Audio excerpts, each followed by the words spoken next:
Warga Dusun Sarimulyo, Desa Ketapang, Kecamatan Susukan, Kabupaten Semarang bernama Sumarno merasa bersyukur mendapatkan bantuan program RTLH dari program TMMD reguler ke-110 kode 0714 Salatiga.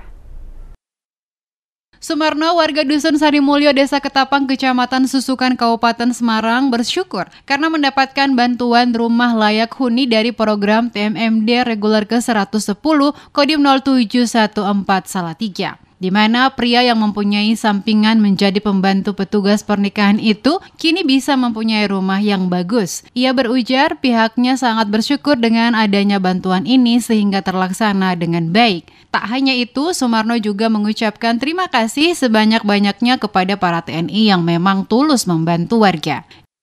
Perasaan kami, kami sangat bersyukur Pak, jadi senang sekali dengan adanya bantuan ini berkat kerjasama dengan TMMD sehingga bisa terlaksana apa yang menjadi harapan kami gitu Pak, baik itu bantuan dari TMMD tenaganya maupun juga partisipasinya gitu Pak terhadap pelaksanaan kegiatan pembangunan di Desa Ketapang ini, yang khususnya terhadap kami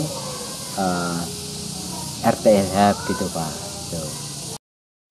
Terutama saat proses pembangunan ini, para pria berbaju loreng itu dengan sekuat tenaga dan gigih mengentaskan warga kurang mampu dengan cara memfasilitasi program RTLH tersebut.